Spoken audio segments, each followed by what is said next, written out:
learn to focus my comments better so I can communicate with people who don't know me very well. Yeah. And I need to always learn that you have so little time. There is so precious little time that you have to really be like a laser beam with your words and your actions. You got to really focus. You got to have that kind of mental discipline that sometimes still my workaholic tendencies don't permit me to have. I think that's one problem. Yeah. And I think sometimes I always think that everything can be worked out too. You know, sometimes you can't work everything out. You just got to cut it. Yeah. And you got to know when to cut it and when to work things out. And that's something I've done a lot of work on, trying to make sure I overcome that weakness. Speaking of focusing and communicating, I know you've been through this a billion times, but can we get into the smoking the joint thing again? That's why I played saxophone. You see, you have to blow into it, so you have to inhale with a saxophone or you die. That's how I learned to inhale, playing my saxophone. You blow out, and then you have to inhale. Now, hey, I tried. One for Bill. Hey, I tried to do it. I just couldn't. I wasn't trying to get off the hook, you know. I was just making a nervous remark. Okay, let's go through, because I've heard different people discuss it, and I've done my jokes. Okay, you got the joint in your hand. I bet you burned me. No, I'm saying, okay, somebody says, you know, that word E-A-R, you all heard it in college, ear. And, That's exactly what happened. Okay, somebody says, ear. And then what do you do at that point? I took it, and I tried to smoke it just like a cigarette. But I'd never smoked a cigarette before. And you're not a drinker either, right? No, well, I never had a drink till I was 22. I do now a little bit, but not much. But anyway, so I did my best. I mean, I tried, but I just couldn't inhale it. I mean, I wasn't trying to get a good conduct medal for saying I didn't inhale. I was just nervously pointing out that it was another one of those things I tried to do and failed at in life. I gave it. You know, I was 22 or 23 years old. I gave it my very best shot. Yeah. I mean, I really tried. I just blew it.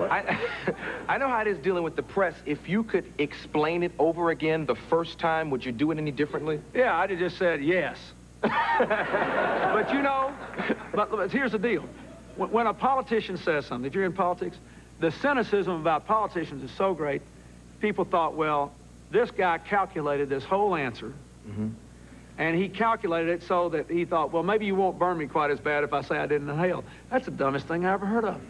They asked me a question I didn't know they were going to ask, and I gave an honest answer. And that I didn't inhale was a nervous afterthought. I was sort of laughing about it after 22 years. Yeah. I mean, that's all that was going on. I just sort of laughing in my mind about it. But I got beat up about it because everybody thought I calculated this answer. You know, maybe I should be more calculating than I am.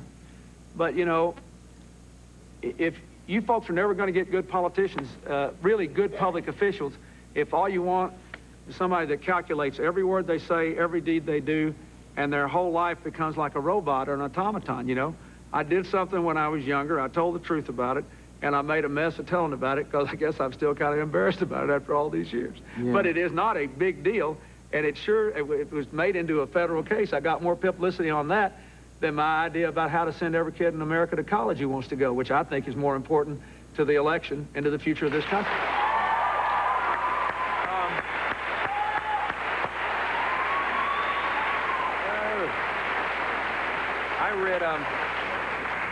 I read that you are contemplating raising taxes possibly for people who make $200,000 or more. You'll have to pay more if I Yeah, I'm mad about that.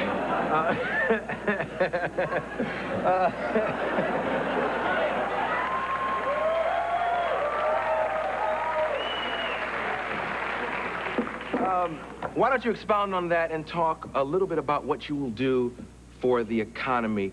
That's part of the LA riots and some of the other frustrations all over this country. Absolutely. A big part of California's problems. You lost 500,000 jobs in California in 2 years. Your state government's broke, $11 billion in debt. You're cutting back on education when you ought to be increasing investment in education to prepare all these kids for the future they need to live. So, what my theory is that we've got to increase our investment in this country. After World War II, we rebuilt Europe and Japan. After the Cold War, we've got this marvelous window of opportunity when we can rebuild America, and we better get after it. And we got to do it. The only way you ever rebuild a country is to invest in your people, in their jobs, their education, and their health care. So my idea is that first we ought to take every dollar we're cutting the defense budget by, every dollar, and invest it in building an economy for the 21st century. In California, what does that mean? Build high-speed rail networks. Don't buy the trains from Europe or Japan. Build them here. Build short-haul aircraft. Build modern waste recycling systems. Build a modern fiber optics network. Put millions of people to work building a rich country for tomorrow. Do it with the defense cuts. Second thing,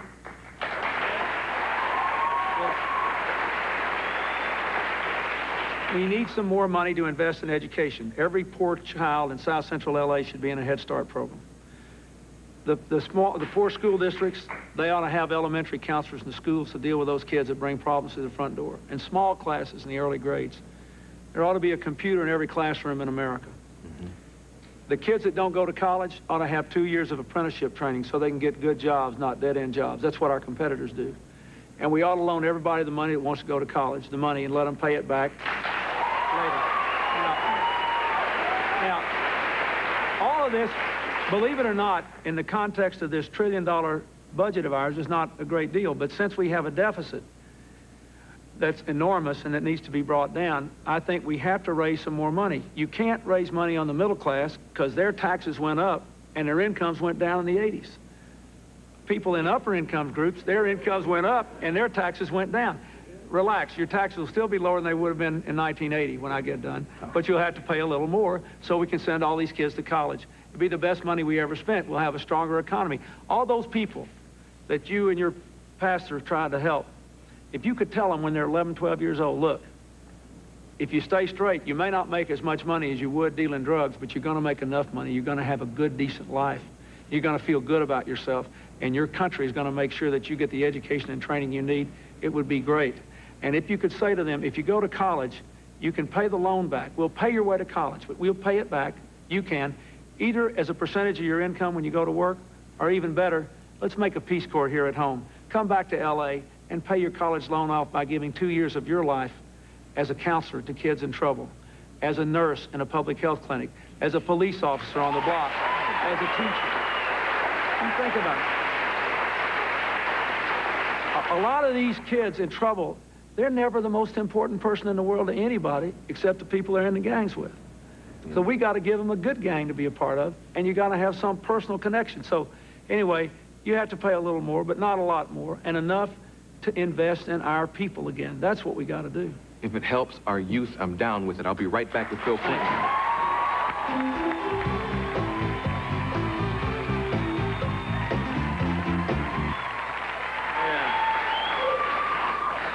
Well, you all know this lady. Yes. The strength beside the man. Not behind anymore, but beside. Through all this controversy, have you ever found yourselves at home fighting, honestly? No. No, not about anything important. We fight about what movie we want to see. Yeah. You know. This is the only movie we're going to see for a month, and you're going to make me see this crazy cheap thrills movie? You want to go see Lethal Weapon 3 when we've got all these other movies on? That's the kind of stuff we fight about. Because, you know, it's hard. I mean, okay, it's hard to think that you never at some point said, who is Jennifer? You know, who the hell is she? And it's like, you know, I mean... I know who she is. I mean, I know who she is. And you know what her problem is? She's got lots of problems. Yeah. Through all the pressure and things you've been through, have you ever thought about quitting? Oh. Really? No. You know, I would have quit if I just wanted to live in the White House or go to Camp David on the weekends. But if that were the choice, I would gladly stay home where I am with the job I've got and the life I've got. It's a lot better life in many ways, on a much more human scale. I got into this race because I thought this country was going down the tubes and we ought to change it. And I stayed in it because I thought I could be a force for change. And I wanted the voters to make up their mind. If the voters say, hey, we think some other person be a better president, I will go home a happy man to the life that I've got. It's a wonderful life. But I would have been a gutless wonder to quit over things I thought were unfair and insubstantial in the face of the convictions that I have about what we ought to do to change the country. So no, I never thought about quitting. This country doesn't need a quitter, and the licks that I've taken are nothing compared to the licks most Americans take. Look at what those people in South Central LA are going through. That's a lot tougher than a few days of bad publicity. I mean, if you can't take a few licks, you got no business being president. It's a tough job. You got to be a tough guy. Yeah.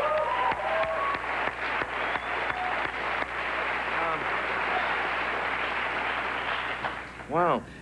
Have you kind of, like, and this is something that I heard a political analyst talking about recently. He said you kind of were, I used the word chilling out. He said you were pulling back a little bit.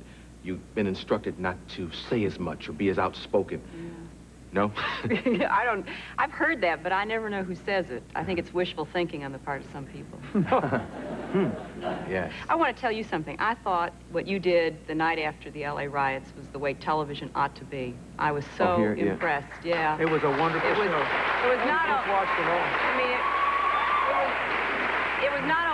it was not only a great show, it was honest, and it gave people a chance to connect with each other, what you and Bill were talking about earlier. And it used television in a positive way, not just reporting from a distance, not just pointing fingers, but involving people and letting those of us who were at home watching feel that, you know, we had some role, we had some say too. I was real pleased. You know, see, we gotta stay involved every day. After the fires burn out, we can't allow our involvement to burn out.